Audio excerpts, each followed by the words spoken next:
Welcome to Sightseeing Japan, the podcast where we explore the land of thrills. I'm Paul Bresson. And I'm Jason Nealing.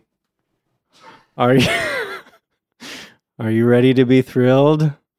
Yeah, let's go! Okay. Trying to bring the energy, but I don't know. Let me have another sip of my drink here. Nah, just keep playing the straight man. So, thrill seekers, this is an episode for you. Yeah. Okay. I got my energy back. We're good. Yeah, all right. I'm Jason Nealing. I said that, right? But now I'm more energetic Jason Nealing. And today, we're talking about amusement parks and theme parks in Japan. Now, when I first started my research, I wasn't really thinking there was much of a distinction between those things, amusement parks and theme parks. You know? Yeah, I wanted to touch on that too, because I'd never really thought about that before, the difference, or if there even was a difference. I've always used them interchangeably. They're all just theme parks, I think. To me, they've all been amusement parks, I think. Okay. That's just longer to say. I think I just defaulted to theme parks because it's faster and easier to say. Okay, yeah. The theme is having fun, right? Yeah. But, Paul, did you see that the Japanese government actually has definitions of those two things? I did not. Somehow that doesn't surprise me too much, though.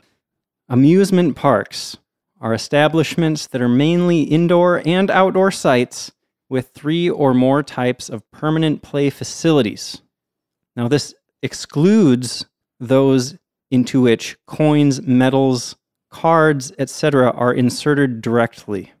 Oh, that would be an arcade, maybe. Exactly. Not talking about that. We're talking about places where you purchase a pass or you're paying a fee to do some fun, amusing stuff.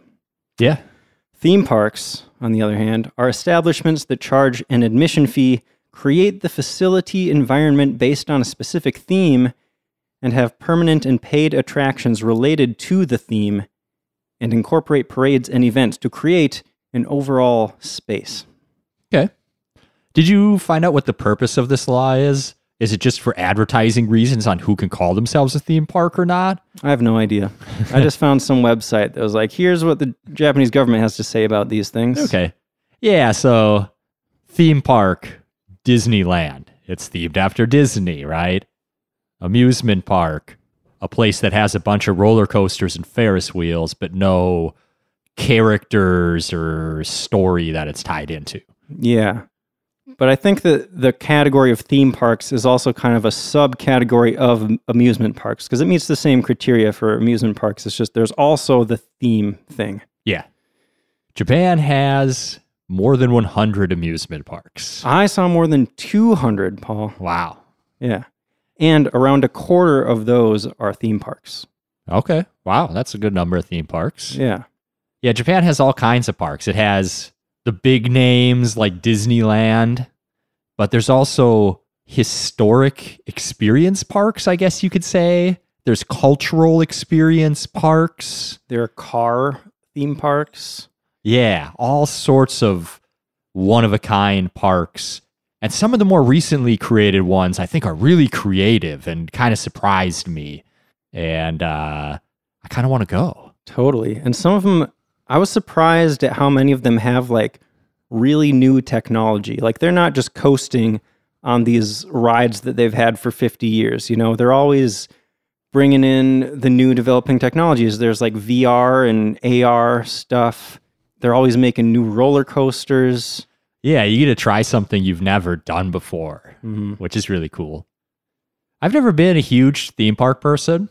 They're fun, but I've always been like, you got to wait in line so much. They're kind of expensive. So I've been wishy-washy on it. I'm like, if I go to Japan, I don't want to waste my time at a theme park, right? Well, after doing some research today, that mostly holds true, but there's at least a couple that I would definitely go to if I was in the area in Japan.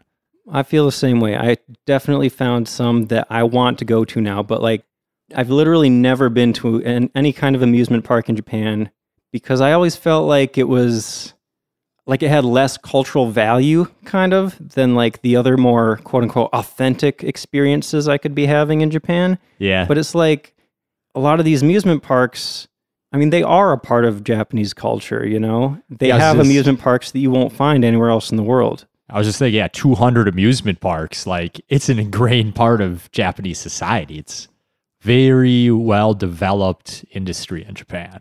Mm-hmm. All right, Paul, let's talk about the history of amusement parks in Japan. Yeah, not something I knew a lot about before going into this. Me either. Apparently, the precursors to amusement parks in Japan were botanical gardens. You know, the kinds of places where you go and look at pretty flowers, and that's kind of the whole amusement. So during the 16 to 1700s, there were a bunch of botanical gardens created by daimyo and temples. And, they were mostly for wealthier people. They would just come and visit and walk around and look at flowers, have a grand old time. The very first actual amusement park in Japan was called Hanayashiki, and when it opened in 1853, it was also just a botanical garden. But in 1872, it finally got an amusement facility, which turned it into the first official amusement park. In the early 1900s, railroad companies started building amusement parks near railway stations to help increase ridership numbers. Kind of a symbiotic relationship. And many of those developed into modern amusement parks. Mm-hmm. In 1911, the Hankyu Corporation opened Takarazuka Onsen, a hot spring facility, and they opened it right at the end of this new railway that they built. So it helped, attract a bunch of passengers. The next year, 1912, the Keihan Electric Railway Company opened Hirakata Park in Osaka. And this is another one of those parks that was originally a botanical garden, but this one has actually since become the longest continually operating amusement park in the country. It's even still open now, and it has a bunch of rides and amusements these days. When it was first constructed and it was a botanical garden, one of the sights you could see there was a collection of chrysanthemum dolls. So amusement parks have come a long way, I'd say. Did you look up any pictures of those dolls? No, I didn't. I think I did, and I think they're like not what you might imagine. They're like life-sized, human-sized figures made of flowers. Yeah, check this out. Oh, those are pretty cool. Oh, I like that one. Yeah, it's like they're using the flowers as their clothes almost. Like they're creating their clothes out of a bunch of flowers. Yeah, the only thing that's actually a doll is like the head and the face. Yeah. That's kind of cool. It is cool. So even in the early 1900s, these types of places were still really only accessible to more wealthy people. That didn't really change until the Showa period, which started in 1926. This is around when amusement parks started to look more like they do today. Started bringing in mechanical rides like roller coasters, and that started attracting more younger people. Yeah, at the time, the entertainment industry in Japan was very much geared just towards men. Mm-hmm. And amusement parks were one of the first things that women and children could do, and it was really geared towards them. So it became a hit in that way. It was like finally something for us to go do. I thought that was interesting. Yeah. So more recently, throughout the 1900s, theme parks have gained a lot of popularity in Japan. In 1983, Tokyo Disneyland opened, and that kind of started this rush to open a bunch of different theme parks because the economy was doing well, people had money to spend, they wanted to go have fun and do things. After Japan's economic bubble burst in the early 1990s, though, things have been a little rocky for the domestic amusement park industry. A lot of parks closed due to the struggling economy and because of competition from Western amusement parks, like Disney. Disney's always been a big name in amusement parks, even in Japan. In 2001, Tokyo Disney Sea and Universal Studios Japan also opened, and both of those were really big successes and kind of maybe took some attention away from domestic amusement parks. Definitely. You know, the ones in not as good a location or weren't as fun just didn't last. In the 2000s, there's a more recent trend of small-scale themed parks or themed attractions. And those are some of the more unique ones that you see these days that we'll talk about a couple of those. Yeah, there's some really interesting ones that I was surprised to learn about. And I feel like I'd noticed just on my trips to Japan, when you see a theme park, I mean, there are a lot of them around, and a lot of them seem like they're smaller than the types of theme parks you would find, for example, in the US. Yeah, definitely. But there's less room in Japan, too. So you can maybe put more in a smaller space.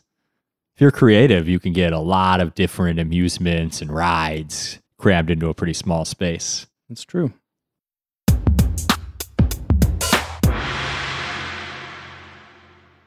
So now we're just going to talk about a bunch of different theme parks just to give examples of what's out there, what are they offering, what the experience is like. Obviously, there's over 200 theme parks, so we're only going to touch on a fraction of them, but we just found some ones that were either really big and famous or we thought were really interesting or show a different style of theme park. Or unusual. There are ones that I just never would have imagined, you know? Yeah, and there's so many more too, but we can't talk about 80 different theme parks today, unfortunately. Yeah. I think it makes sense to start with the most popular ones, though. I think Well, yeah, I think then we're going to have to start with Tokyo Disneyland, right? pretty much gotta. In 2019, it was ranked the number 3 theme park in the world Yep. after Disney World's Magic Kingdom and Disneyland in the USA. And like I said, that's 2019 data. There is data out there from 2020 and 2021, but I didn't want to use that because I didn't want the pandemic to be a factor in the rankings. You know what I'm saying? Yeah, everything totally changed. Yeah. So in 2019, the attendance at Tokyo Disneyland was 17.9 million people. That's so many. Yeah. A couple other facts about it. It was the first Disney park to be built outside the USA. Yep. Kind of interesting. The first one just happened to be in Japan. It opened in 1983, and there are 7 themed areas of the park. They got the World Bazaar. There are 4 classic Disneylands, which are Adventureland, Westernland, Fantasyland, and Tomorrowland. And then they have 2 mini lands, Critter Country and Mickey's Toontown. That's a lot of land. Yeah. Disney parks, they all have that similar Disney aesthetic. You know, you can expect to see the types of things you would see at Disneyland in the USA. Same types of rides, same characters, of course, that kind of stuff. The centerpiece to the park is even Cinderella's castle, which is an identical copy of the one in Florida. I was going to say, it looks pretty similar. Yeah. So it is that authentic Disney experience for sure. Yeah. You know, they have parades and shows. You can meet all the characters. Yeah. It's always They're fun. always doing seasonal decorations and events, so that can be kind of fun too. Mm-hmm. It's a Disneyland. Yep. Moving on. Everybody knows what Disneyland is. So I'd heard about Tokyo Disneyland, of course, and I was not interested because I've been to Disney World. I've done the Disney thing, you know? Yeah. But right next to Tokyo Disneyland is a place called Tokyo Disney Sea, which I think I had also heard of. But when I heard Disney Sea, I was thinking like, oh, this must be like a SeaWorld type thing. Do they have is it just a giant kind of aquarium place? They have maybe an orca. They do dolphin shows. But no, that's not at all what it is. Thankfully. Yeah. It's called Disney Sea because it was inspired by the sea, but it's basically just like another Disneyland that's kind of aimed a little more towards adults. Yeah. It's inspired by the myths and the legends of the sea from around the world. Mm-hmm. And you can drink alcohol in this park, unlike Disneyland. Huzzah! So that's another way that it definitely seems to be more geared towards adults. Yeah. Some quick stats for you. This ranked number 4 in the world as of 2019. Attendance was around 14.6 million. It's crazy that they can be 3 and 4 and they're so close to each other. Yeah. That's impressive. Yeah. Disney is really a powerhouse, you know? Yeah. And as for the location, it's on the edge of Tokyo Bay. That kind of plays into the whole sea theme. Yeah, there's a lot of water in the park. Yeah, there's like a man-made harbor inside the park. So you're seeing water everywhere you go. This one opened in 2001. And in addition to serving alcohol, it has faster, scarier rides. Oh, yeah. More adult-themed shows. they're also more sit-down restaurants than Disneyland. So they're supposed to have better food. Nice. Mm-hmm. I heard that in general, all amusement parks in Japan usually have better food than you find at amusement parks in America. Is what I kept hearing from everybody. I believe it. I mean, amusement parks in the US, I feel like it's all the same garbage. You know, it's like the cheapest hot dogs, burgers, and fries they can find. Yeah, $7 for a hot dog. It's not a $7 hot dog. Where are you finding $7 hot dogs, Paul? That sounds like a great deal. Yeah, I'm sorry, $11. It's been a few years since I've been to an amusement park. Yeah. So within this man-made watery area, there are a bunch of ports, and each port has its own theme. So there's a Mediterranean harbor that's made to look like an Italian port town. Paul, did you see Mysterious Island? Yeah. That looks so cool. That's supposed to be science-based, also Journey to the Center of the Earth inspired. Yeah, it's actually inside this giant volcano in the middle of the park. And I saw not just science-based, but it's based on the writings of Jules Verne.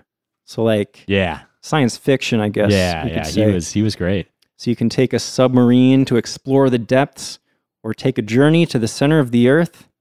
Sounds pretty fun. Get a few drinks in you and go, 20,000 leagues under the sea. That was Jules Verne, right? Yeah, I think so. There's a mermaid lagoon there.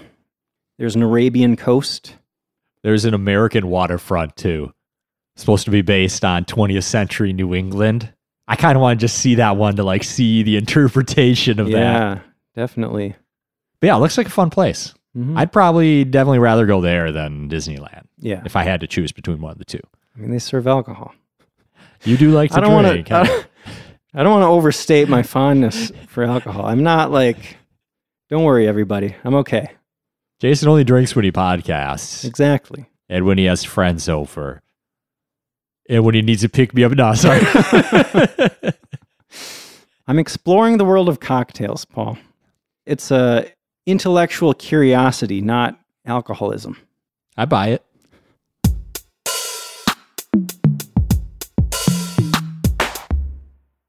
So I think the third theme park of the big boys, I think, has to be Universal Studio Japan. That's the one. It is located in Osaka, and as of 2019, it ranked number 5 in the world, with an attendance of 13.9 million. Yeah, it has a bunch of rides and areas that'll sound familiar if you've been to a Universal Studios before. It's got a Wizarding World of Harry Potter section. It does, and I have a lot to say about that. I bet you do. So the flagship attraction is called Harry Potter and the Forbidden Journey, which opened in 2014. And it's essentially a 4D experience, they call it. Maybe you've experienced this kind of stuff. It's like, they have 3D, but then they add some more D. Okay. With other sensory experiences. They might mess with the temperature, or they're blowing air in your face, or maybe there's something in your chair maybe it's jostling you around or poking you in the back or something. Yep. I know exactly what you're talking about. I went to Universal Studios in Los Angeles a few times. Yeah. And my first experience of that was going on the Simpsons ride, which was great, by the way. But there's a point where Maggie, the baby, gets turned into a giant for some reason. And she picks up the vehicle you're in and puts you in her mouth, like she's sucking you like her pacifier. And then she pulls you back out and it sprays water on your face. So it feels like this baby just spit on you. I was kind of grossed out because I was not expecting it and it felt too real. Yeah. I feel like the squirting water on you is like a pretty standard gimmick in these 4D experiences, because I've definitely had that happen to me too. I don't even remember where. It might have been when I went to Disney World with my family when I was like a little kid. This is not a super new idea, this whole 4D experience. Yeah. And I don't remember what. It might have been like a Honey, I Shrunk the Kids thing or something. That was a big deal back in our day. Yeah, I don't know. I remember getting water sprayed in my face. I remember they shot air up your pants legs to make it feel like there were like mice running up your legs or something like that. Oh my goodness. Wait a minute, there was a bee thing. What was that about? I remember something where you're supposed to be getting stung in the back and they would like poke you in the back. That sounds terrifying. I only have fragments of memories from that. I don't remember what that could have been. Anyway, so the Harry Potter thing. Back to the Harry Potter. So this 4D experience, you're strapped into this chair and you get to experience this whole story that takes place in Hogwarts with your favorite characters. They call it an unforgettable sensory adventure. Okay. I don't want to spoil too much about it. I read kind of a long description of what it's all about, but it sounds pretty cool. I'll say that. The one in LA was a really cool ride. It was definitely one of the best. Nice. You get to fly around, you get to play some Quidditch, and, some stuff goes down. It's fun. Nice. Okay, I guess I do have a couple details here. Yeah. Let's hear it. If a dragon breathes fire on you, you feel the heat on your face. Or there are dementors around. If a dementor goes by, you can feel the chill. Ooh. Do you know about dementors? You didn't read the Harry Potter stuff, right? Yeah, I know about dementors. Okay. I watched most of the movies. Oh, okay. So you know about the Whomping Willow? I must have missed that one. That's the tree that beats people up if they get too close. That sounds awful. Apparently that happens in the sensory adventure and your chair gets jostled around. Why'd you get so close? Yeah. Probably a good reason. Maybe you're trying to save somebody or something. Who knows? You get chased by dementors. Yeah. So this 4D experience, this is just one attraction in the area of Universal Studios called the Wizarding World of Harry Potter. And the whole area just sounds real cool. You can walk around Hogwarts, like they actually have, the full-size castle there, and it even has water around it, so it looks just like it does in the movies, basically. It's the only one of the Harry Potter castles in the world that has the actual moat around it. That's cool. Yeah, the whole place makes it feels like you're in a little town. Totally. It's made to be as immersive as possible. So you can even buy a robe and like dress up just like the students in the movies. You can pretend you're going to Hogwarts. Yeah. You can explore the shops at Hogsmeade. You can go to Ollivander's and pick out a wand. And then around the park, you can use your wand to cast spells and make things happen. Like there are actually places where you can affect your surroundings with your magic. That's cool. It is pretty cool. They have Zonko's Joke Shop. You can go get some pranks and stuff there. Get some butterbeer. Yes, I'm very excited about that too. Still haven't tried that stuff. Might have to make my own. There are a bunch of recipes out there, but I don't know how authentic they are. I want the official butterbeer TM, you know what I'm saying? Well, none of it's authentic. Well, I trust the people that are like in charge of creating this immersive experience to make the most authentic butterbeer, Okay, fair enough.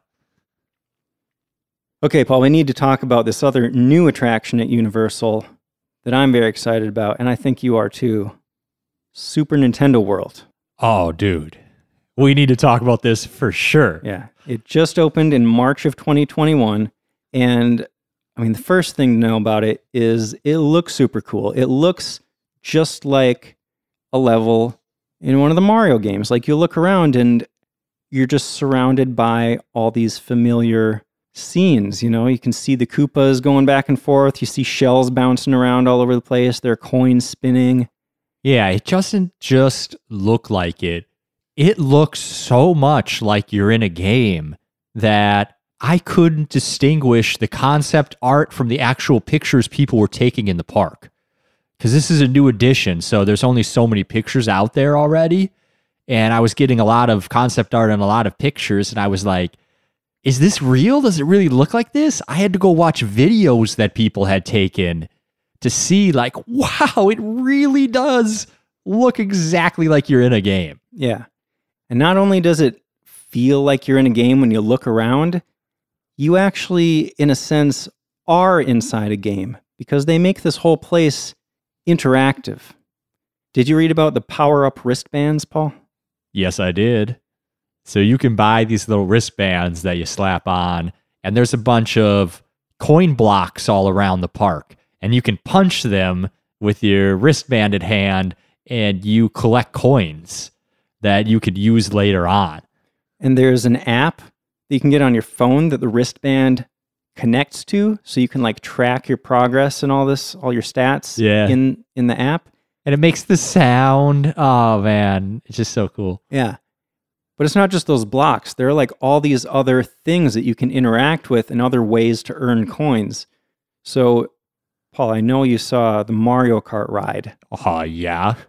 This is an augmented reality ride. Like you actually get an AR headset, but you're also going down an actual physical track.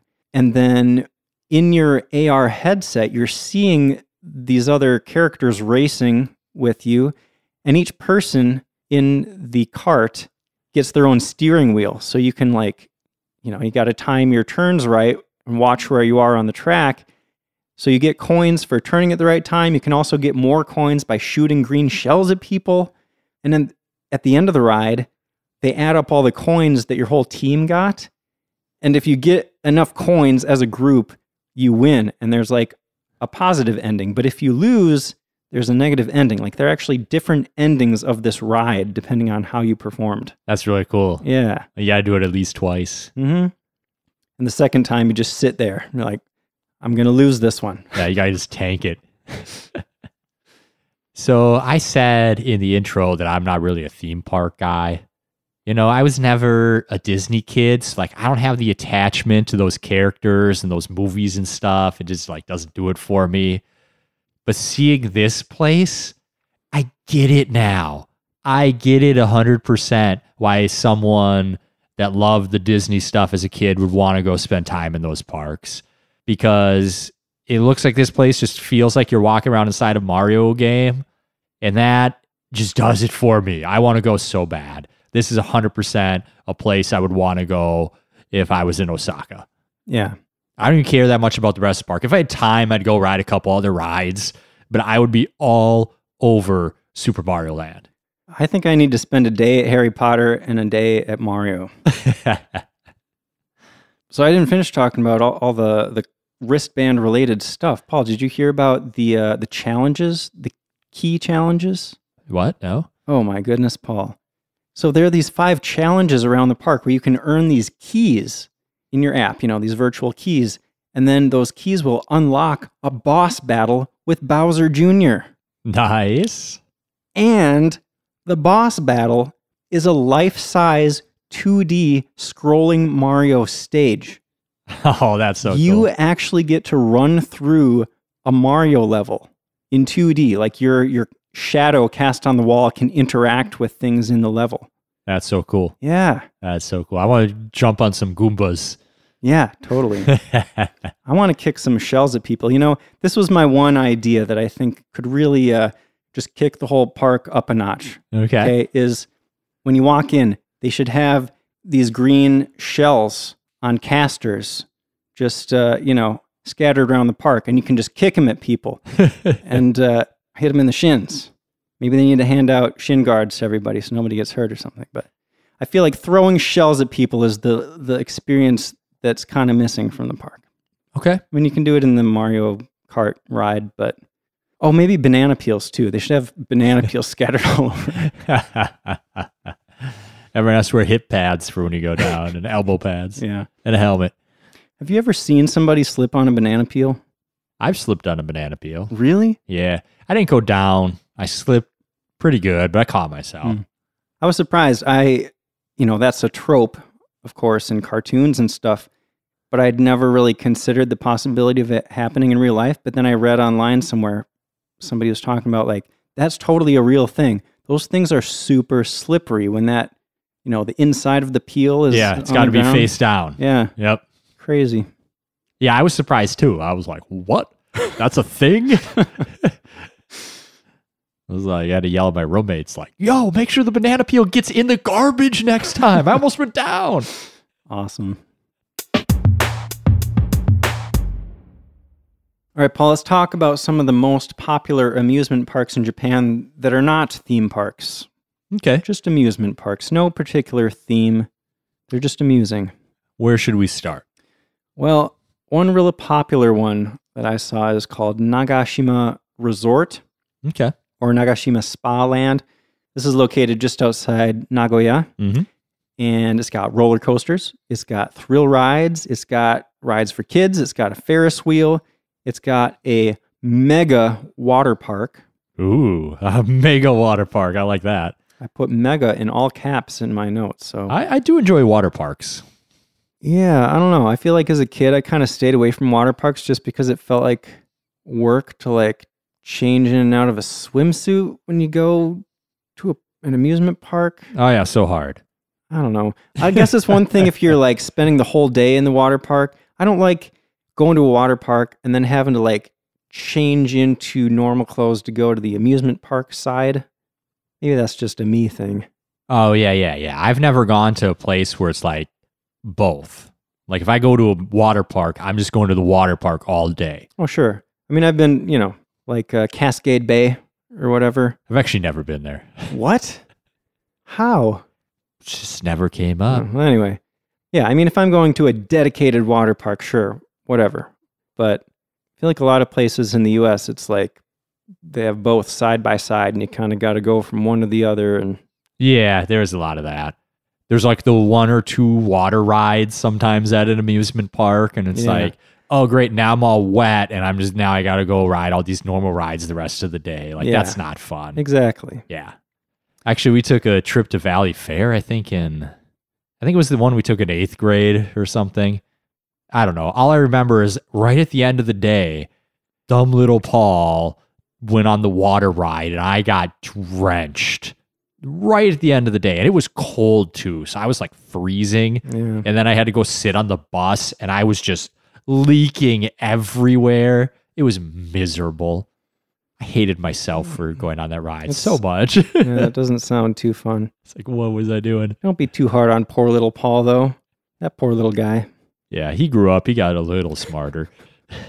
So Nagashima Resort, it has 11 roller coasters, more than any other park in Japan. So if you like roller coasters, this is where to go. And it sounds like they have some really cool roller coasters. I think this is the place that I saw called the Cedar Point of Japan. Have you been to Cedar Point? No. I went there once on a band trip, I believe. Interesting. But yeah, it seems like this place has kind of brought together all of the coolest types of roller coasters around. Like, it's not just a bunch of the same type of roller coaster where you're just sitting in a cart and you go around a track. No, they have the ones where you're like Superman flying down this thing on your belly, and they have corkscrews and spinny ones and like all this crazy stuff. The one I want to go on the most is called the Steel Dragon. It's the longest roller coaster in the world and the second highest and the second fastest. I saw it's about 2.5 kilometers long. That's crazy. That's so much fun. I love the longer rides. I love the huge drops. I wish someone would make a roller coaster that was like 10 minutes long. Yeah, that'd be great. I mean, it'd probably be kind of ridiculous. I wonder how long this one takes. I'm all for ridiculous. I like the corkscrew ones too. They're quick. You know, they're usually like shorter, but the loops and spins are fun. Yeah. There's another roller coaster, White Cyclone, which is the world's biggest wooden roller coaster. Yeah, I saw some pictures of that. The frame is ridiculous on that thing. Like, it's so huge. What do you mean? Like they have the like wooden lattice kind of thing holding it all the up, lattice goes like way out, and it's so high too. It's just, it's an amazing amount of wood. Yeah. The newest roller coaster is called Acrobat. Sounds fun. This is one of those ones where you're flying head first. They call it a flying type coaster. And the water park area is also the largest, or not the largest, but one of the largest water parks in the world. So yeah, it looked impressive. Yeah, this is a full-on monster theme park that's got everything. Totally. The one type of roller coaster I don't like is the ones that spin you around as you're going down the normal roller coaster track. Because I don't do dizzy well. Like, that's too many different ways of movement at the same time for me. I'm cool with that kind of stuff. Like, I don't mind being whipped around and flipped upside down and all that. The thing that I don't like so much about some roller coasters, and it seems like it's specifically the wooden ones, is they're super bumpy. By the time it's over, I have a headache because I feel like my brain's just been bouncing around inside my skull the whole time. Like, I feel like with the newer, more high-tech coasters, they can get smoother and smoother. That's what makes the wooden ones fun, though. Is it? Yeah. you get thrown around. Like, it's a fun ride. I mean, getting thrown around is one thing, but like getting whiplash is another thing, you know? I guess I've never been on one that bad. Or maybe I have and I didn't go again. I've been in ones where I had to like tense up my whole body so my head wasn't being bashed against the headrest the whole time. And like on some of those older ones, the headrests aren't cushioned. It's just like fiberglass or something, you know? Yeah. I don't know. Next one I got on my list is Fuji Q Highland. Yeah, we actually drove by this one, didn't we? Yeah. I remember seeing it. Yeah, when we went to Mount Fuji, because this one is located near the base of Mount Fuji. You can go on the roller coaster there and look at the mountain. Yeah, everywhere in the park just has unbelievable views because it's right at the base of the mountain. Mm-hmm. So that's so cool. Being up on a roller coaster and seeing that stuff, I imagine would be great. This park's known for the thrills. There's a lot of fun rides, including a roller coaster with the world's steepest drop, 121 degrees. That sounds like fun. 121 degrees. Yeah. Sounds pretty steep, I guess. Yeah. Well, it's steepest in the world, apparently. I'm trying to imagine like how they calculate. There's 90 degrees, 120. Okay, yeah, I get it. I imagine that's steep. Yeah.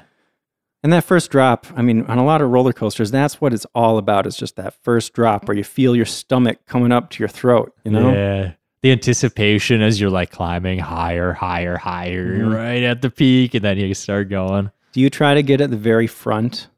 No, I don't care that much. I would prefer to be in the front, but I feel like everybody's always trying to go up. There's like a long line for it. Yeah, if it was empty, I would go to the front. Yeah. But yeah, I don't care that much. So there's 4 major roller coasters. They have a couple that used to hold world records. Fujiyama used to be the world's tallest. And there's one called Dodonpa that used to be the world's fastest. It still does have the highest acceleration at launch time, though. That's crazy. Yeah. I don't know. Maybe that's even more important, you know? The acceleration is what you feel more than the actual speed. Because that's where you're getting pressed back into your seat, you know? Right, yeah. The acceleration, I think, is more important than the speed.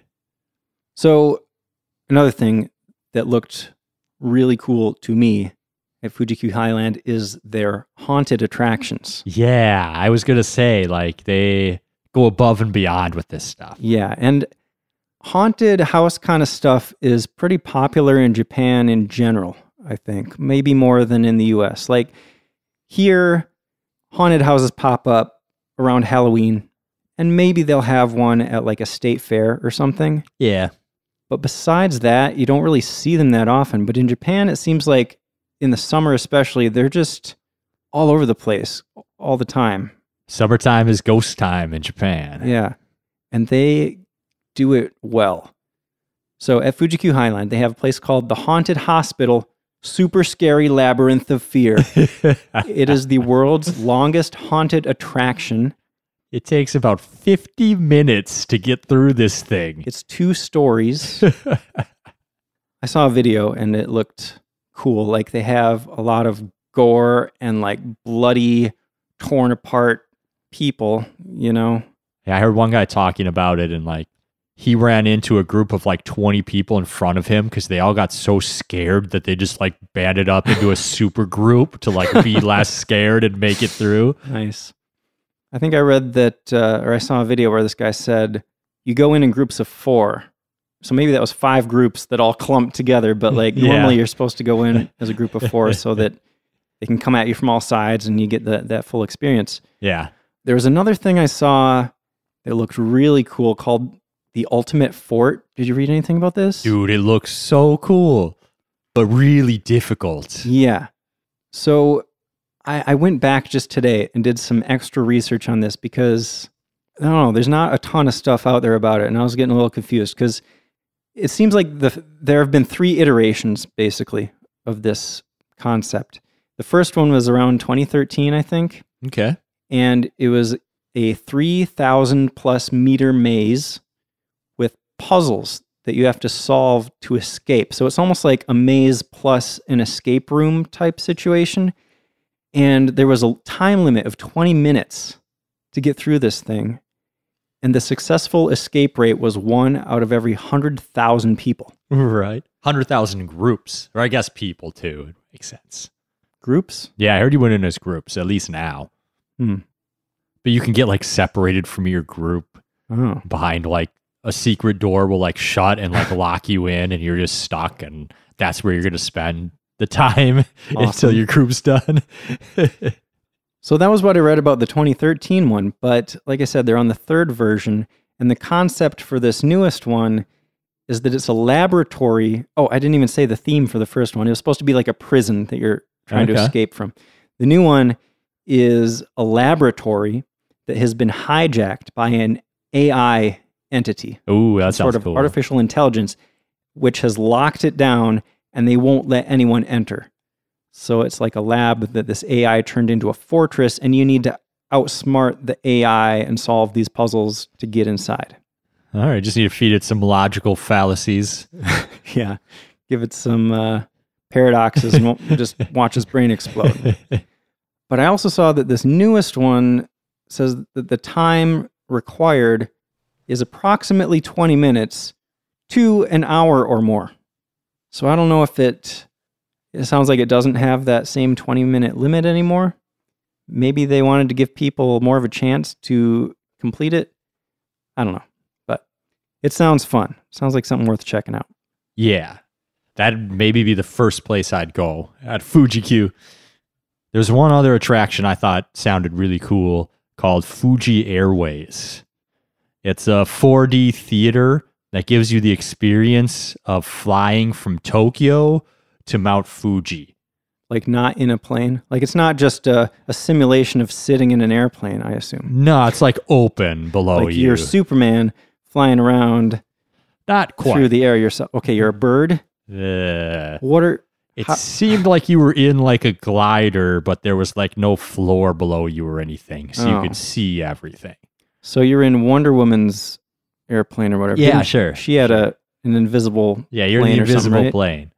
Okay. And it shows all sorts of different views of the mountain at different heights, and it goes up and down, and it shows you different seasons too. So it'll show you all the different views of Mount Fuji possible. Sounded kind of cool. It does sound cool. And a nice tie-in to where they're located to make it a unique experience. You can only get there. Nice.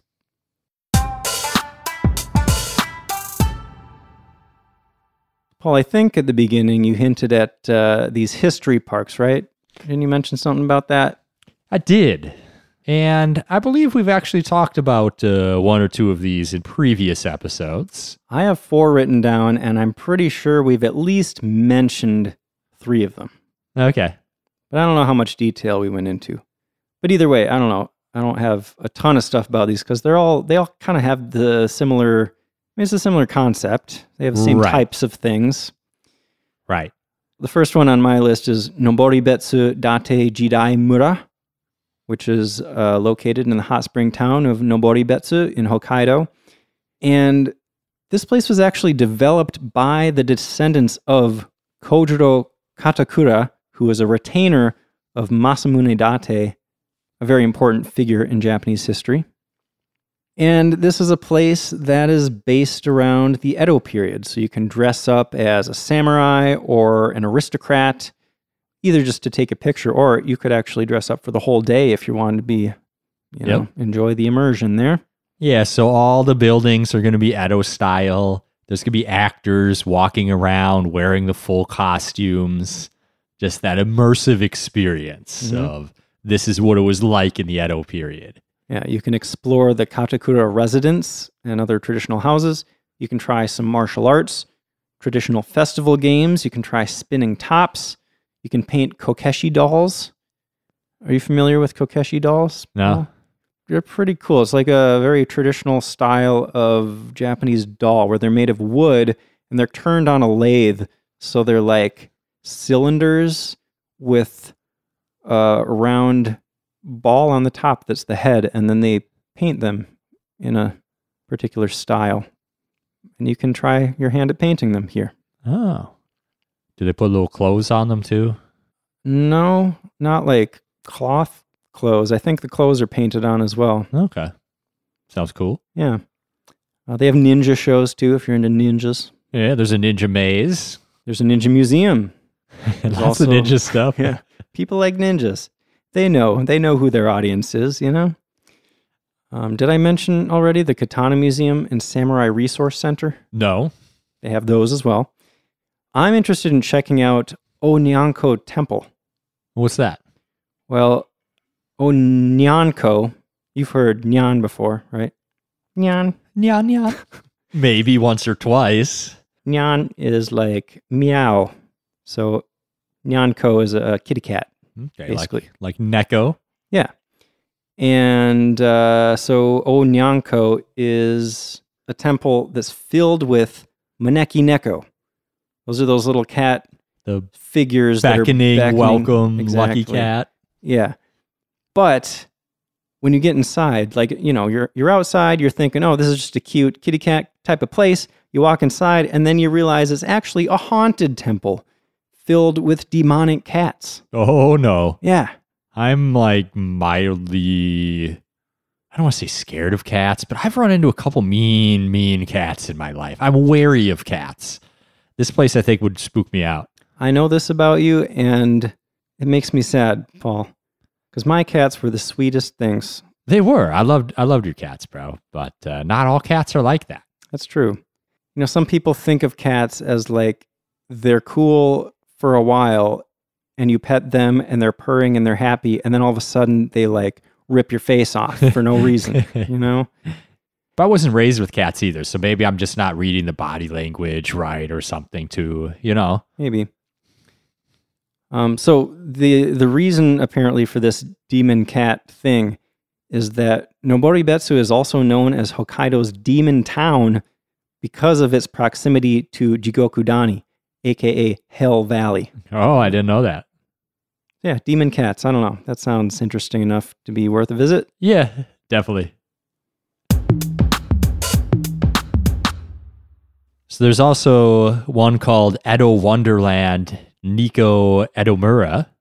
It's in Nikko, as the name would suggest. Well, we talked about it in our Nikko episode 80.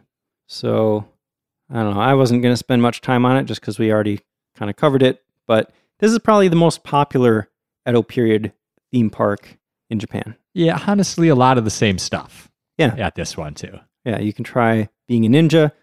Oh, one thing I did see that seemed pretty unique is that you can dye some clothes with indigo. You can try your hand at indigo dyeing. That is cool. Yeah, I That's would really try cool. that. You can check out swords. You can throw ninja stars, you know, Edo period type stuff. Yeah, one positive comment I saw in the reviews of this place was that there's a nice range of how you're feeling. There's like the really busy streets where you can like buy food and souvenirs and do attractions, but there's also temples you can go to that are a little different atmosphere. There's also a quiet garden area where you can go to relax and walk along. So you can get a lot of different experiences through the day and go different places based on how you're feeling. Cool. Would you want to go to one of these places? Like, would you go there, or would you rather go to like some small town that's actually got like a historic samurai part that still exists? I've said before that this place, Edo Wonderland, has been on my list. Okay. I planned to go there on my last trip, and I didn't make it because it was raining. But yeah, I would totally go here just because it's not just like you see some old buildings. It's the whole feel of it. You know, you got samurai walking around and they're addressing you like you're some old Japanese lord or something. Okay. I'm on the fence. I want to myself. experience that time period, not just look at old buildings. Okay. Yeah, that makes sense. So this next place is another one that we've mentioned before. It's in Kyoto. It's called Toei Studio Park. And it's not only an Edo-themed park, it's also an actual film studio. Yeah. About 200 Edo and Showa period films have been produced here. That's so cool. Showa period being World War II and the aftermath kind of era, or a little bit before World War II to after. I think that period started in 1926. Yeah, I believe that's right. So they have like some similar stuff to the other parks we just mentioned, but there's also a lot of stuff about filmmaking and period dramas. Yeah, there's a theater where you can go watch films. Like they'll be playing old films that were shot there. And sometimes you can actually see a movie being filmed there. Yep. That would be pretty cool. Have absolutely. you ever been on a film set, Paul? No. I've had to like walk around them to avoid them once or twice when I lived in LA, but I've definitely never been on one. Well, you never like walked up and watched for a while? No, I was never into that. I was on a local news show once back in high school. Why? Our baseball team was really good. Somehow I knew it was going to be baseball related. Why not? You know, it's a good guess. Anything in my life that happened, baseball is a good guess. It cut off the top of my face because I was in the top row. It was like 3 rows of us. So you could see my mouth. I just had this huge grin on my face. You could see my grin, but you couldn't see my eyes or the top of my head or anything. It was kind of funny. The trademark Paul grin. You got a distinctive grin. I do. Anyway. I've been on a surprising number of film and TV sets for like having never been involved in that industry or anything. Really? Just randomly. Like when I was a kid, my family went on a trip to Canada and the hotel that we were staying at, they were using as a film set. What? Yeah. What part of Canada? British Columbia. I think it was like Victoria. Okay. Interesting. And they built this whole like old English town right outside the hotel. And we just sat and watched for a while. Was everyone in the crew just like staying at your hotel? I don't know. All right. All that we saw was, the set outside. Interesting. And then there was, when I was a kid, there was a movie, or in high school, there was a movie that was being filmed in my neighborhood. A bunch of like my neighbors and friends' houses were being used. What movie did they film in your neighborhood? Sugar and Spice. What is that? It was a kind like of a Hallmark movie or something? No, it was like a teen dramedy, maybe. Okay. And they chose suburban Minnesota. Well, they used my neighbors' houses for inside scenes, like for bedrooms and that kind of stuff. Okay. They would build them in people's garages and stuff. And then there was an outdoor scene they filmed at the end of my street where some people are sitting in a car and they were filming like a conversation in the car. Okay. And then they filmed like at local schools and stuff to get scenes at football fields and things like that too. Interesting. Did you watch the movie? Yeah. Was it any good? It was average. Okay. It wasn't like... It's kind of fun to see the local places. Yeah. And it's like fun seeing, that house was like where my best friend lived when I was a kid. I actually remember visiting you in Boston when you were in college. And we went and saw The Departed. I think we saw The Departed there. And it was filmed all over Boston. So I'm like seeing all the places I had just been to in like the last 3 days in this movie and all the locations. And I thought it was really cool. That's funny. Also, when I was in Boston, I was like walking around one night in the middle of the night. It was like 1 a.m. and then I saw this huge spotlight just sticking up out of this neighborhood. And I'm like, what the heck is going on over there? And I walked over there and they were filming a pilot for a TV pilot at this restaurant. So it was really weird. It's like the whole city is deserted. Boston is like not one of those cities that's busy all night long. Yeah, the train stops at like 11 or midnight or whatever, and everything just kind of dies. Yeah, so it's just like empty. And then you see this one spot where this restaurant is filled with people. There's a spotlight on like the street in front of it. And that's cool. Anyway, that was a pretty long tangent. Yeah. What are we talking about? Toei Studio Park. Yeah. Got us talking about movies and film sets. You do photo sessions with the characters and the actors from the shows that they do, which is kind of cool. You can, of course, dress up in some old-timey clothes to walk around. There's more ninja and samurai stuff, of course, because everybody likes ninjas and samurai. They're pretty cool. There's actually a Dragon Ball Z museum and an anime museum. In the park? Yeah. Interesting. And a haunted house. Because Japan. Yeah. I want to check out all the haunted houses. So it sounds like this place could keep you busy all day. Especially if you're into film and interested in that at all. Oh, I bet you could geek out so hard. Definitely.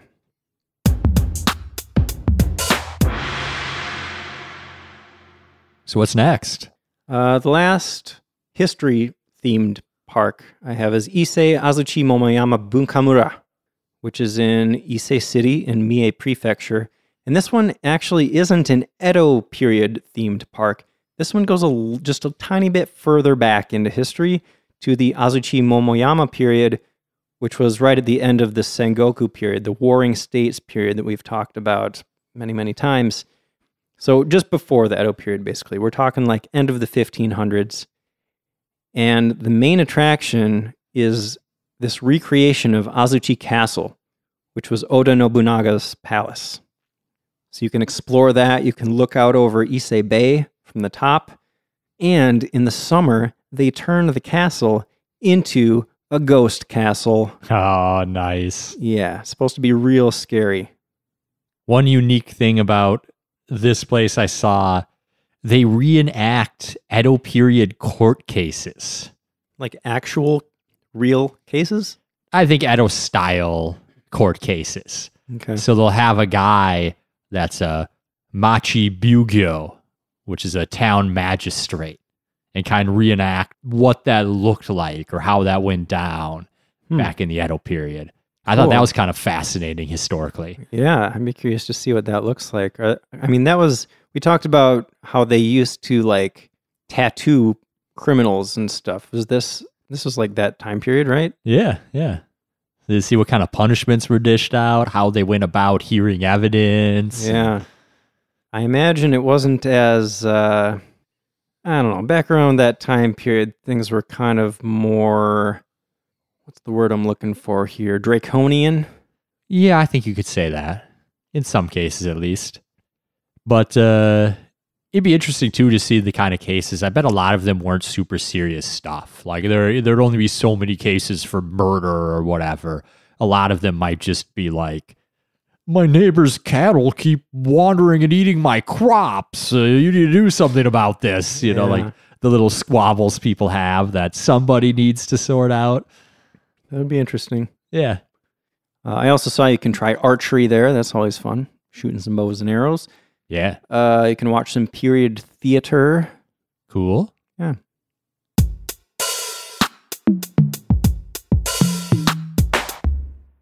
Shall we move on to some cultural theme parks? Yes.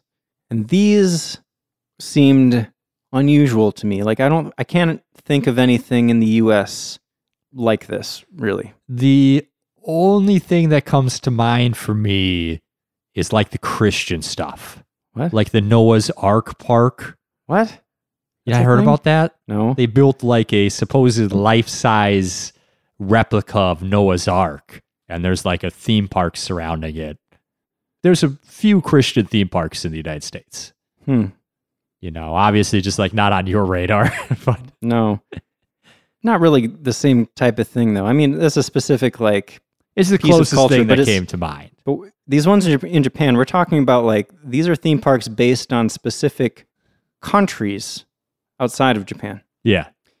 And at first I was like, that's kind of weird. But then I thought about it, and I think I came up with a few reasons that this might be a thing in Japan. One is that, well, Japan is pretty far away from, you know, a lot of Western type places. Definitely. It takes a lot of money and stuff to like travel to, you know, Europe or whatever. Yeah, I don't even know how long of a flight that would be, but a long ways. Yeah. You might even need to stop at some point.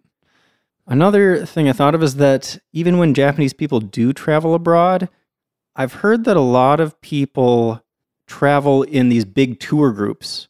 Yeah. Because maybe they're not so comfortable with their English, like they don't want to have to worry about the language barrier as much.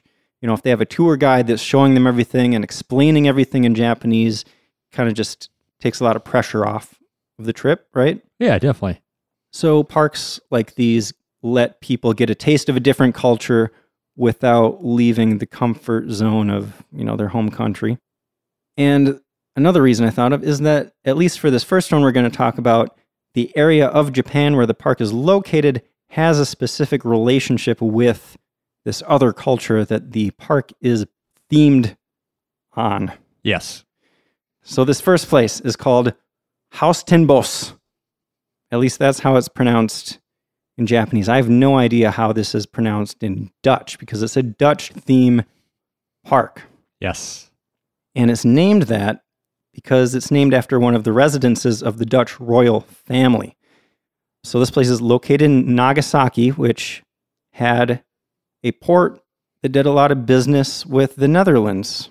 Yeah, for I think almost a 200-year span, the Dutch were the only European country allowed to trade with Japan. Yeah. So the place is spelled Huis space Ten space Bosch. So when I first saw it, I'm like, Huis ten Bosch? I don't know how it's pronounced in Dutch, but right. I watched a video. Haus ten Bos is how it's pronounced in Japanese. That's how I heard a European guy say it, and I was like, yeah, he'd maybe know better than me, so we can go with that. Who knows? I don't know any Dutch. Sorry. Me either. I'm sorry. Gotta ask Blue Katie. She would know. Slide into those DMs, bro. If anyone gets that reference, I'll send him a gachapon or something. Oh, this is also the biggest theme park in the country, apparently. Even bigger than the Disney parks. Can you believe that? Only because I heard that. But yeah, I was surprised too. So a lot to explore here. Yeah, I went to Google Maps and compared them just to make sure. Like, really?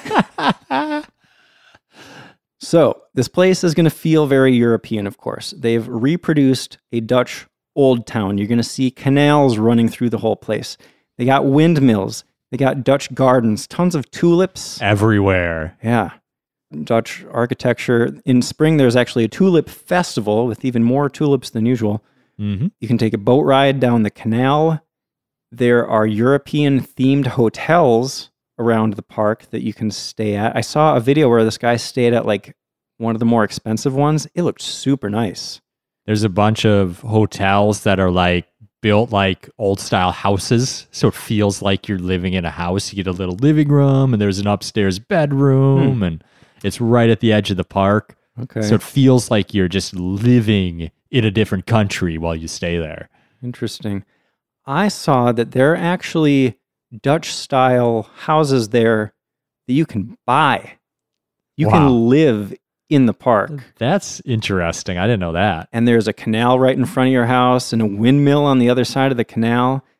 And these are, of course, like super expensive places. Yeah. But I thought that was kind of crazy. There's a bunch of museums featuring Dutch art and even chocolate. And there's, the amusement rides are there too. This is also one of the places where you can visit a henna hotel. What's that going to be like? That's one of those hotels that's staffed almost entirely by robots. Ooh. Talked about those in episode 76. Yep. About robots. That'll be fun. I don't think they're Dutch robots, but I'm not even sure. That hotel, is it in the park, do you know, or is it like on the edge of it? Seems like that would be a weird thing to have in the park. I'm not sure. Yeah. Usually the hotels are connected somehow, but they're not always in it in my experience, but I don't know. I don't know. Would you stay at the robot hotel or a Dutch-themed hotel? Robot, probably. Yeah. Oh, at the fancy hotel this guy stayed at, they also had a masquerade ball that he was invited to. That sounds fun. Yeah. I wonder if you have to bring your own mask. They probably provide a mask. They got to have a few to choose from. Yeah. Right? That'd be cool. Yeah. One of the cool things about this place is that around 6 p.m., they turn on a light and sound show that looks really amazing. They have lights and projections that shine off all the canals and the buildings and the flowers. And it seems like a really cool experience. Well, the Netherlands isn't the only European country you could experience in Japan, is it, Jason? No, it is not. You can also experience Spain in Mie Prefecture at Shima Spain Village. It's got roller coasters, an adventure lagoon ride, A mystery house. Yes, Paul? I hate to interrupt you, but Not at all. not just roller coasters. There's a steampunk themed roller coaster called the Iron Bull. Oh, yes. It's an indoor roller coaster, too. That's cool. Go on. Oh, I was going to let you, but I mean, this is a crazy roller coaster. It's based on the idea of bullfighting, Spain. That makes sense. But they're mechanical bulls. And not like the mechanical bulls that you see people riding in bars, the padded thing. Have you ever done that, Paul? No. Yeah, me either. But this is not that. This is, well, you said steampunk, right? Yeah. They're steampunk bulls. It's a retro-futuristic iron bull factory. The idea is that they're preparing these mechanical bulls for battle. It just sounds like the craziest It sounds concept. really fun. It sounds Yeah. really fun. It does. Did you mention the mystery house? I think I said mystery house, but do you have more details? You quest to find the fairy goblin of the forest. Fairy goblin? Yeah. I've never heard those two words put together like I that. haven't either, so sounds interesting. Yeah, You get your photo in traditional Spanish costumes. nice. They have flamenco dance performances. There's a recreated Spanish castle. That's actually a museum inside. Is that the Xavier Castle Museum? Gotta be, because I think there's only one castle. I would assume so. Does Xavier ring a bell at all? Maybe a little bit? Yeah. We've talked at least a couple times now about Francis Xavier. He was the first Christian missionary to Japan. We talked about him bringing Christmas to Japan. I know that was one episode where we talked about him. He also is known for having shamed Japanese people for mixed-sex bathing. You win some, you lose some. Yeah, so this castle museum is a reproduction of the birthplace of Francis Xavier, He was born in a castle. apparently. Or an aristocrat. It wasn't poor Christian missionaries that got to go from Spain to Japan to spread the good word. That's true. It's not the poor people that got trained to read in the first place. Yeah. There's also an ice castle that I thought was interesting. That's cool. Because Ice castles are fun. It's there year-round, too, What? because it's indoor. What? It's an indoor ice castle That's crazy. in a giant freezer. We're going to build a castle out of ice, and then we're going to build an even bigger building around that castle so it stays ice. Yeah. I love these ideas. Who pitched that idea the first time? I don't know, and I don't know what And everyone was like, brilliant. what does it have to do with Spain anyway. I don't know what the connection is there. Really. Castles? But I don't think there's a rich tradition of ice castles in Spain. From the tiny video I saw, it doesn't even really look like a castle. It's more like, I don't know, they're like ice walls. But you can look up and see like the roof of this, big warehouse type looking place that it's in. You want an ice castle? You gotta come to Minnesota. Yeah, we've had some amazing ones. I feel like nothing is as great in recent years, honestly. The world has been going downhill for a while now. Well, in this case, I think you're right because it's so warm every winter now. They have trouble keeping those big buildings frozen. Yeah. I remember there was one year, probably like almost 20 years ago now, but it was just an actual legitimate freaking castle made of ice, like a massive castle, and it was all lit up in different colors, and it was amazing. Yeah, there were some years where they did it good. Yeah. Yeah. Well, now we've just got a few other amusement parks that don't really fall into any group. They're just other amusement parks that we wanted to mention for various reasons. Yes. Where do you want to start with, Jason? First one on my list is Tokyo Joypolis. Oh, yeah. This place seems so cool. This is the place where I was talking about, everything's innovative. I've never done any of these things before. If I went there, every single thing would be new to me. Definitely. That sounds so cool. Yeah, this is all cutting edge technology. So this is located in Odaiba, Tokyo, which is that man-made entertainment island in Tokyo Bay, basically. Like it's made to be an entertainment district. Yeah, nobody lives on that island, I'm pretty sure. I don't think so. This specific Tokyo Joypolis place features arcade games and rides from Sega. and it's one of the biggest indoor theme parks in the world. And Sega gets really creative with these attractions because they're kind of combining video games with these giant amusement park rides. Yeah.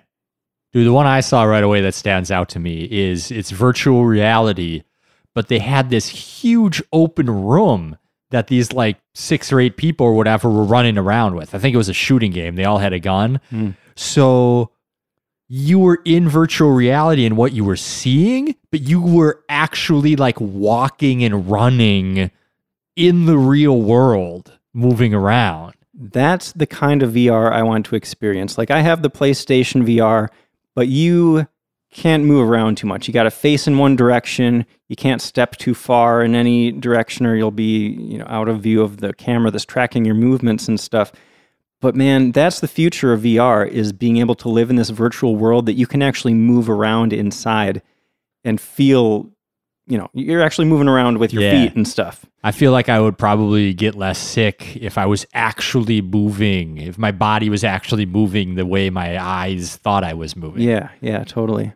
It's one step closer to a holodeck. Yeah. Oh, man. Don't get me started. We're getting there. I've been watching a lot of DS9 lately, and I don't think that we're going to be alive for like full holodeck implementation, but they're going to be the best thing ever. Yeah. Anyway, there's another VR ride. It's a racing game based on Sonic the Hedgehog. Did you see this? Yeah. You're actually running on a treadmill as Sonic, I suppose. That's pretty cool. It looked pretty fun. They have a roller coaster that's somehow combined with a rhythm game, like a music You game. shoot beats and rhythms or sounds and rhythms somehow in a way that like gets you points if you do it well. I bet you'd clean up, bro. You'd be my ringer. Let's go. Let's be a team. I've been playing a lot of rhythm games lately. Gotta say, I've been like switching between them, and those are my favorite types of games because you're actually developing a skill, It's not just like, I don't know. Those are my favorite types of games where you actually need reflexes and like you have to train your brain to. I actually just got into a new game like a few days ago that I'm super into. Remind me to tell you about it later. Okay, I will.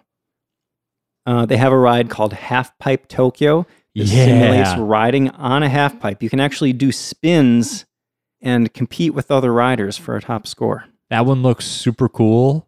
But also, I don't think I'd ever try it. I'm pretty sure I would throw up after doing that one. Yeah. Because I don't do dizzy well. I know that about you. But man, it looked fun. It does. There's another kind of virtual type game called Spicy Taxi. Spicy Taxi? Did you hear about this one? No, what is that? It's a driving simulator, but you're in this 360-degree virtual environment. Okay. So it's not just a screen in front of you. You can look all over and it feels like you're actually driving a spicy taxi. That's cool. I don't know why it's spicy exactly, but there's an Attack on Titan attraction that looks pretty cool. Are there actual Titans? I think like it's like video. It kind of, it's one of those rides where like you get in a little thing and like it looks like you're in that world. Mm-hmm. Cool. Yeah. You like all the walls show pictures, so it looks like a Titan's eyeball is looking right at you, and yeah, fun. Yeah, if you know Attack on Titan, you'll probably enjoy it. Yeah, look cool for sure. Yeah, that's just a tiny fraction of the rides at this place, or the attractions at this place. There's so much there, and it looks amazing. There's a real life board game you can play too. That like all the different places you have to go to all the different parts of the park and like interact with the pad you get to like play this game. It looked pretty cool. So just like really innovative. Like all this stuff's just really, really cool. Yeah, they're pushing the boundaries of what you can do. This one's definitely on the list too. Yeah. I'm going to Super Mario Land for sure. And I'm going to Tokyo Joyopolis for sure. Maybe some of the others if I have time.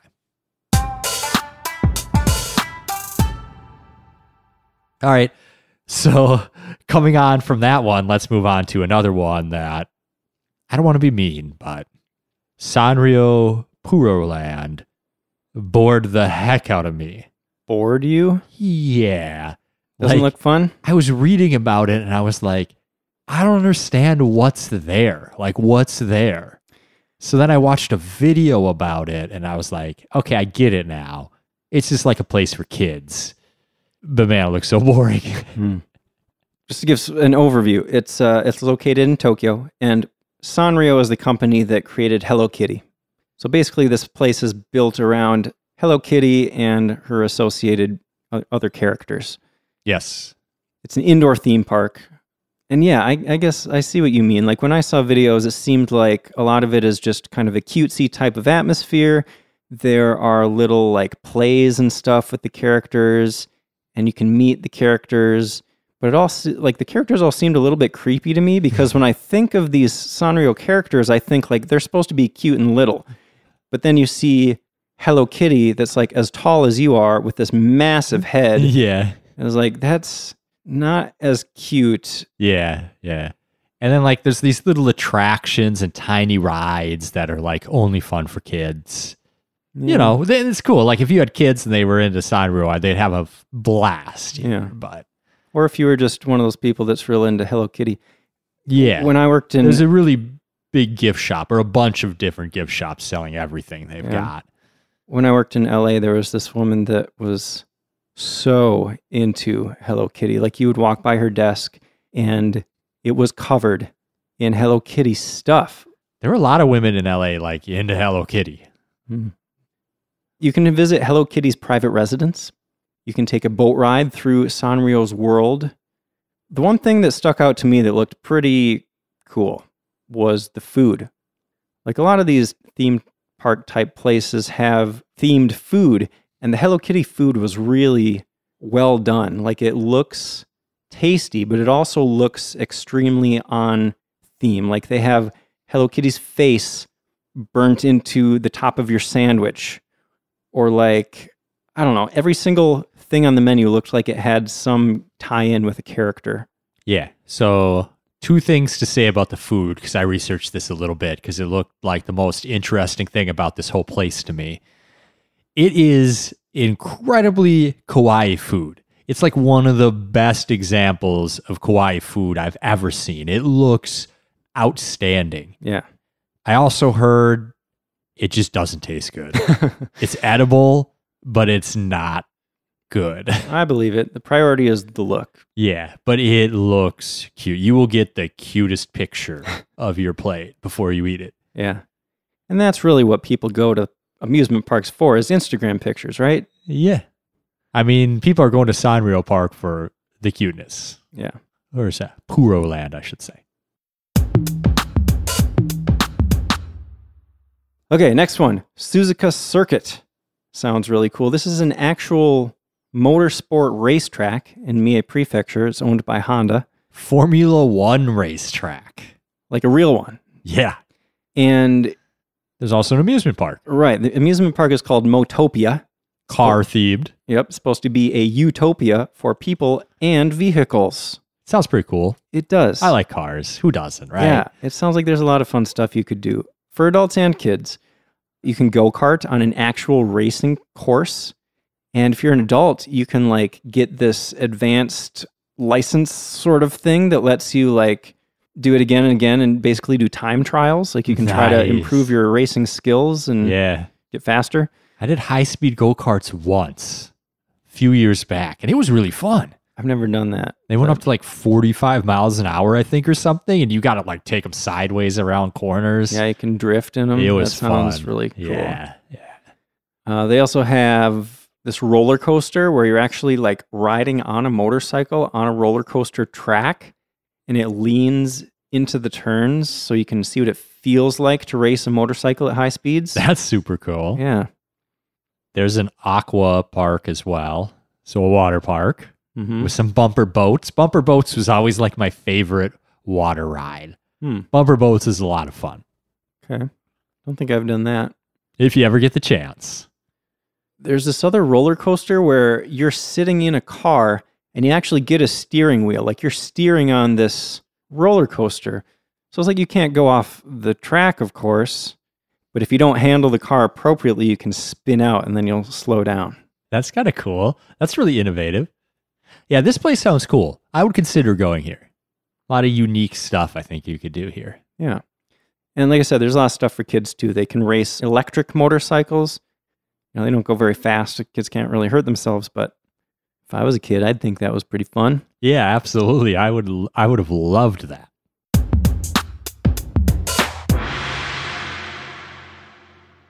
So this next one was, I think, one of the most unique ones I came across because I just never knew anything like this existed. It's called Kidzania. And there are 2 locations. They have one in Tokyo and Osaka. And it's essentially an indoor job theme park for kids. So the whole place is like a mini replica of a real city. There are shops, theaters, there's a doctor's office, a post office, and kids get to go work at all these different businesses to earn fake money that they can then spend at the gift shop for prizes. So if you are a parent and you want to indoctrinate your kid into capitalist dogma and consumerism, this is the perfect place for you. Honestly, I was just going to say, I can't make up my mind if this place is really cool or just a front to brainwash our children into capitalism thought that their identity is tied to their profession. I was joking. Like, I don't think this is necessarily a... Okay. I mean, it looks like the kids are having fun. And, That's good. Then I'll let it go. I'll let it go. I don't know. You can... It does seem like something I might enjoy if I was a kid. Kids want to act out the things they see adults doing, like giving them a chance to like do that and explore what they would find fun and not. Does seem like a cool thing. Yeah. And parents can actually have fun there too, because you don't even need to watch after your kids. The kids get these electronic wristbands, and then the parents can track them remotely. Okay, now this thing is kind of dystopian, this whole... Little bit. The parents are just like upstairs, like there's like a movie theater or something upstairs you can go to. That is kind of cool though. You can let your kids run around for a couple hours and you can go watch a movie. That's fun for everybody. Yeah. I could imagine being a parent. Ever watch the kids all day, every day? You need a couple hours, right? Yeah, totally. Yeah, so you just have the phone watch them for you. That's the future.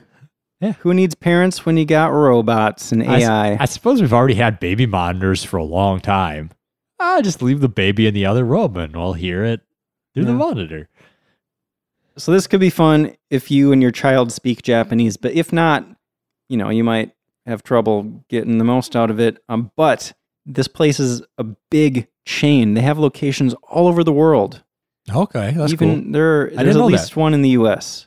I didn't know that. So you could look into finding one closer to your home where they speak your language if that sounds like something you're interested in.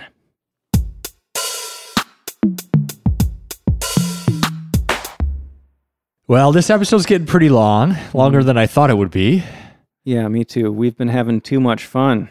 So let's leave the parks there. There's so many more, but we'll leave it there. There's others out there you can go find if you do a little research. Yeah.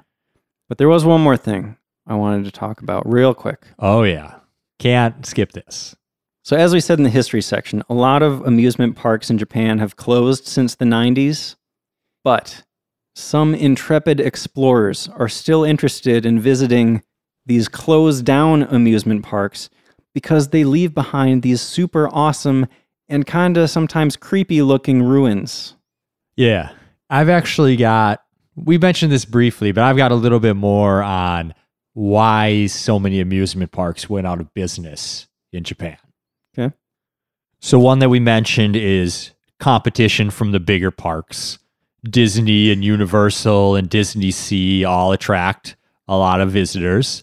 So that's competition. So that's one reason.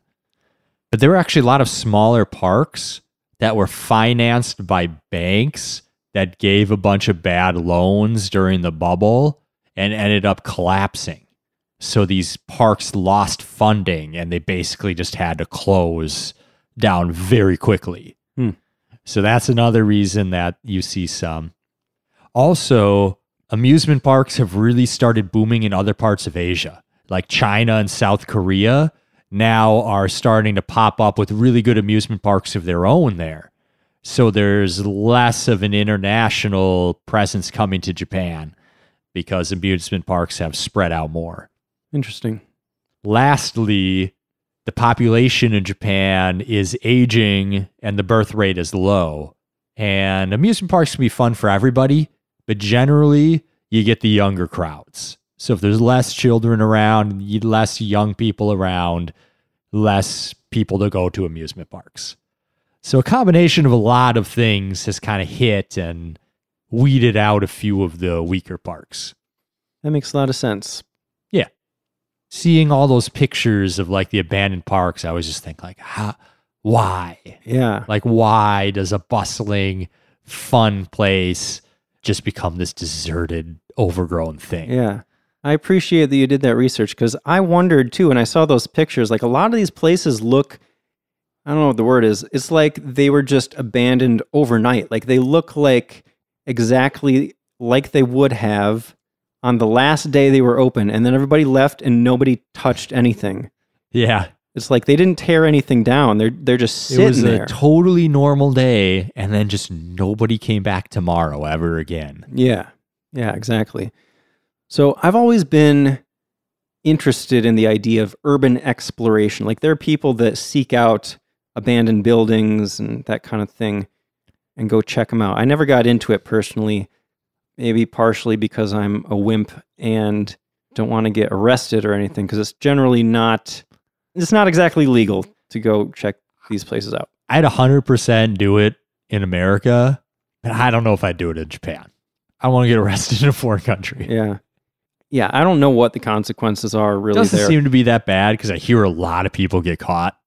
I actually saw one video where a guy said that like the person that owned the ruins or whatever, like actually he ran into him and they just like had a conversation and the guy was like, "Oh, that's cool that you're like interested in, looking around or whatever." That's fine. He didn't have a problem with it at all. But yeah, you could get slapped with some. It all depends on the trespassing. local police and which area it's in and Right. stuff like that. But what we're saying is that people do this and it sounds kind of cool. Yeah. One park I saw there's this abandoned Chinese park, and it looked really cool. They had a Chinese style pagoda. They had all the old Chinese style buildings, and it was really overgrown. It looked really cool. Nice. One that stuck out to me is called Takaka no Numa Greenland. Greenland? Yeah, it closed in 1986. Oh, so it's been abandoned for a while. Been a while. And in all the pictures I saw, I don't know if it's just because of like, the location, that specific climate there, but it seems like it's always shrouded in dense fog, which makes it like super awesomely creepy. Yeah, constant fog is like plus 70% on the coolness scale. Yeah, it looks like it's out of a horror movie. It's like a Silent Hill type setting, Oh, that's great. Oh, yeah. I would get so many likes with pictures from there, bro. Yeah. Oh my God. And one of the cool things about these types of places is like all these places have characters, They're all these cutesy faces, but when they've been ravaged by time and nature and they're all rusty, they get like distorted in creepy, demented ways. Some of those mascots are like almost borderline creepy to start with. Yeah. And then, they start getting warped and rusted. Oh, man. Mm-hmm. That sounds cool. Okay, one more I have real quick. There was a place called Nara Dreamland. Did you hear about this? That sounds cool. It was built in 1961 as a copy of Disneyland, like the Disneyland in the US. Just a Disneyland knockoff. Yeah, before there was the official Disneyland in Japan. And it stayed open until 2006. Wow. Yeah. So since there, it's just been sitting there untouched, and it looks cool. So yeah, if you're interested in this type of stuff, you don't even need to go there. Just Google abandoned theme parks, and you'll find some cool stuff. And again, don't end up in a Japanese jail. Best to be avoided. Yeah. All right, I think we made it to our last little section here. All right.